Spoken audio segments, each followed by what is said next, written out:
This is Colin Dixon with nScreen Media, and I'm in London at the Simplestream offices, and I'm talking with the commercial director, who is Dan Finch. Now, Dan, I got a feeling that quite a few people won't know who Simplestream is, so tell us where Simplestream came from, and then we'll talk about what you're up to.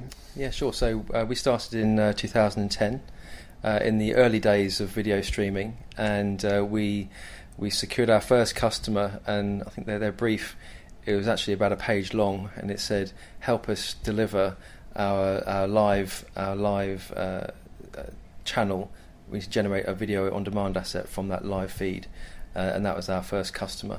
And then since then, we thought, well, actually, there's a really good opportunity to work with perhaps other broadcasters and see if they'd be interested in perhaps looking at some of the technology that we were at that stage architecting. Mm-hmm. And then we decided to build a whole ecosystem, and so that if somebody wanted to come to us and say, I'm a broadcaster and I want to get my content onto all these different devices, that's effectively what we do.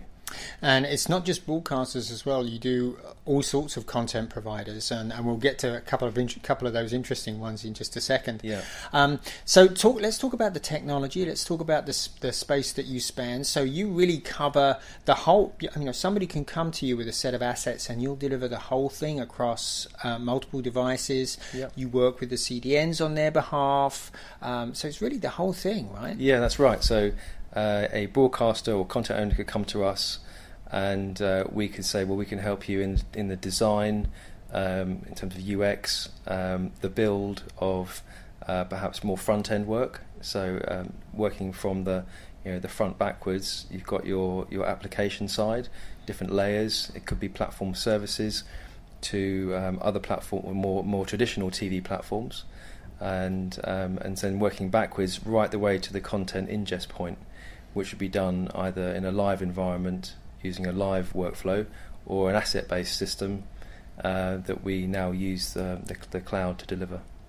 So you can actually take a live feed and segment that out into VOD assets, and then syndicate those VOD assets out, or deliver those in a catch-up service, right? Yeah, exactly. So there's two workflows, and in that instance, it is around pairing up the metadata that we receive from the broadcaster or from the event, generating the video on demand asset from that live linear feed, and then that gives the ability to the content owner full rights through one system, so they can actually syndicate that to wherever they want that to go to, and that could be another platform, it could be social media, it could be to an app that they might also maybe own and operate.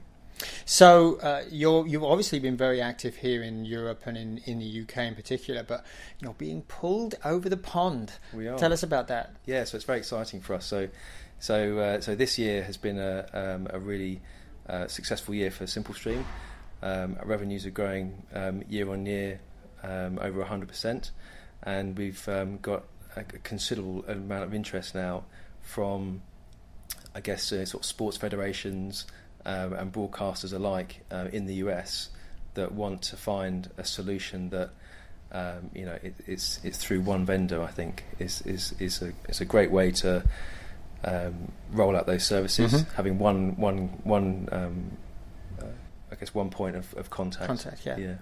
And okay, maybe we can talk about a couple of the customers in a little bit. But that's with. So you're bringing the technology solution, and you're going to open an office. Is that right?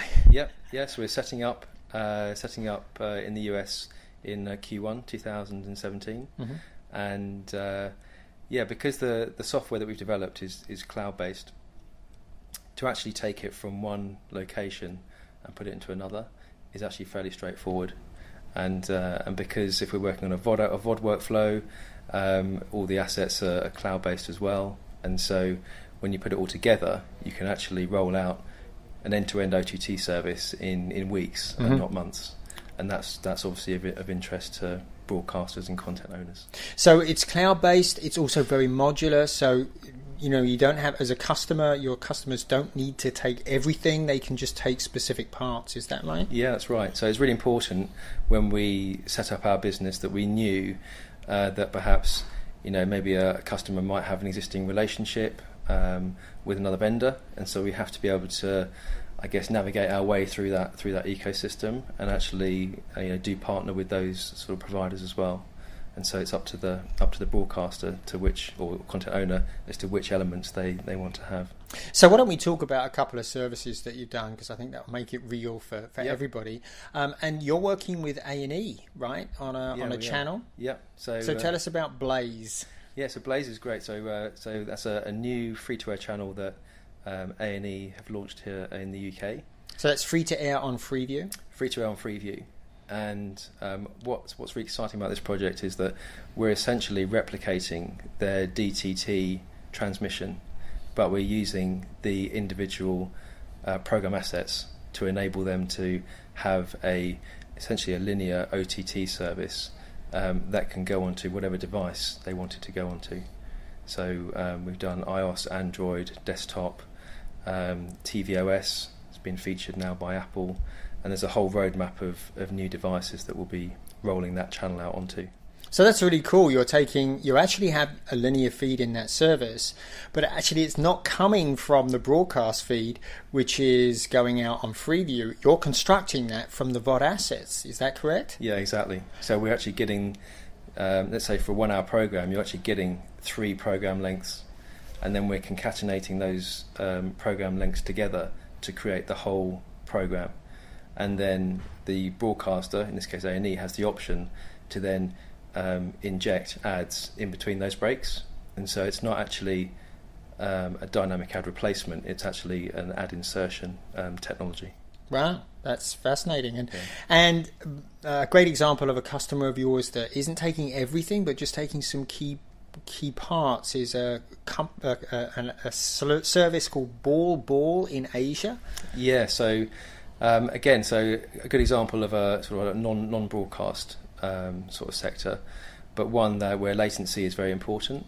And so earlier in the year, we set up a technology sort of agreement and a great partner for Simplestream with MP and Silver.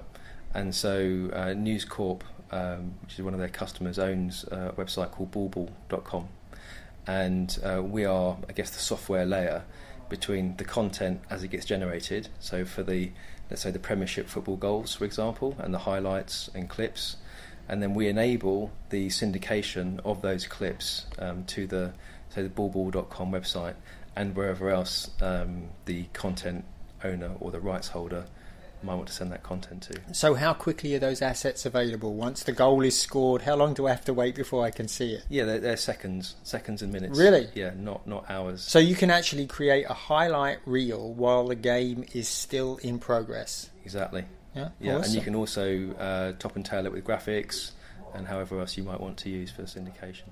So, and this all sounds very sophisticated. Sounds like it's probably very expensive. Well, I think that's another probably a feather in our cap, is that we like to, we're disrupting the marketplace slightly, but the software we've developed is our proprietary software that we can sell. So we do have the ability to turn around projects really quickly and also cost effectively.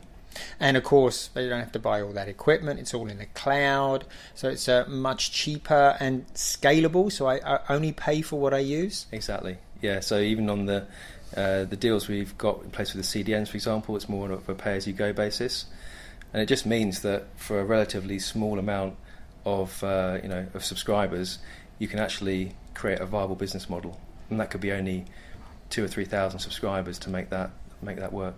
Wow. That's fantastic. So, new offices in America. It's going to be a busy time for 2017 for you, right? I think it will be. Great. Well, hopefully you'll come back and tell us about some of the successful projects that you work on then. Look forward to it. Thank you very much, Thanks, Dan. Colin.